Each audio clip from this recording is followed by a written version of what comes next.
Hello, everybody. Some breaking news here in Washington. It's official. The House has voted. Kevin McCarthy has been ousted as the Speaker of the House of Representatives, number 3 in line to the presidency. Let's take a listen to the official declaration. On this vote, the yeas are 216, the nays are 210. The resolution is adopted.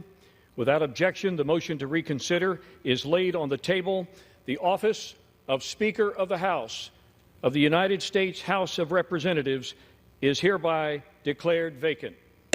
Very, very high drama here in Washington. Kevin McCarthy, for those who want to know, is now the shortest-lived speaker since Speaker Michael C. Kerr, who served previously from December 1875 to August of 1876. He ended his speakership because he died of tuberculosis, or consumption, I guess, as they called it at the time. So 8 Republicans voted to oust Speaker McCarthy, which is really puts us in a massive what-if phase.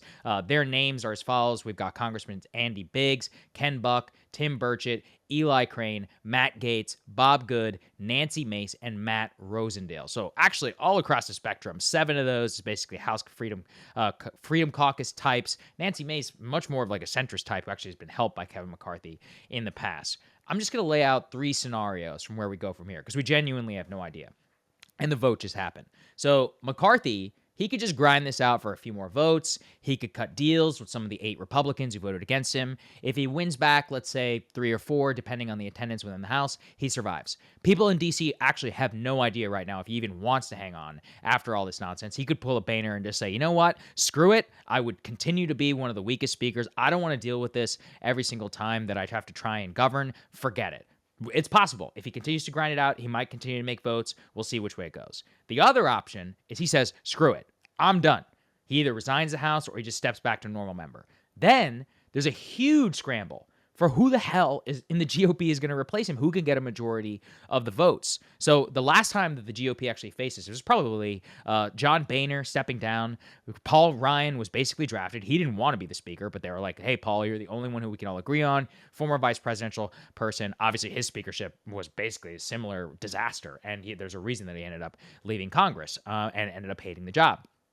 Before that was 1998. Newt Gingrich stepped down as the speaker.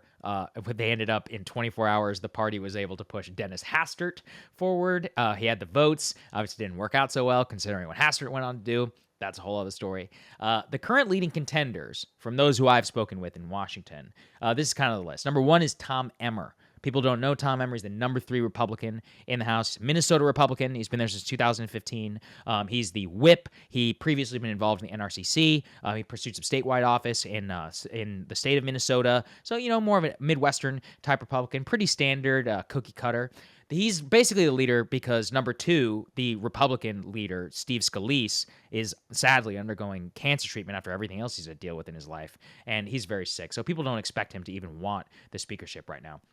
Other contenders are people like Jim Jordan. I think Jim Jordan is a very strong dark horse candidate. I said it earlier this morning on the show. Freedom Caucus, very popular, beloved by Trump, beloved by MAGA. Obviously, he's behind a lot of the Biden investigation, all that stuff. But he also backed up Kevin McCarthy. I think some establishment GOP types could hold their nose and they could vote for him. Another option, I actually think, and I was just speaking with someone today, Byron Donalds. So Byron, obviously, is a new star in the GOP. Trump loves this guy. He also led some of the initial fight against Kevin McCarthy, but then did vote for him this time around. So, guy willing to play ball, all that stuff. I think that would be, he'd have political constituency. He'd have the ability to get it done. Another name, Elise Stefanik. Elise is so ambitious. The problem and she also beloved by Trump. Trump even floated her as a potential vice presidential candidate. She led the charge on impeachment. She has the ability potentially to unite the caucus. The issue from what I've heard is that Elise Stefanik may not have enough credibility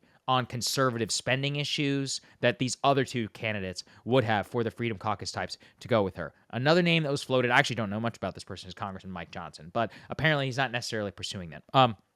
All these are massive maybes. There's no indication any of these people even want the job. Whether McCarthy's going to be out of this job. I mean, wow, just it's massive. Truly, this is stunning. It's the first time it's happened. Even the vote itself in over 100 years. So the big question right now, how does this get resolved? I don't know.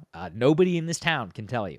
So the House is currently not allowed under their rules to do literally anything else except continue voting for speaker until we get a majority vote. So it's going to be fun. We're going to be rolling people. We're going to have votes and votes and votes and votes. We could be stuck here for a long time, just like we were last time around, whenever I think it took 15 ballots from McCarthy to even get the speakership. Counterpoint's going to have a great show for everybody tomorrow morning.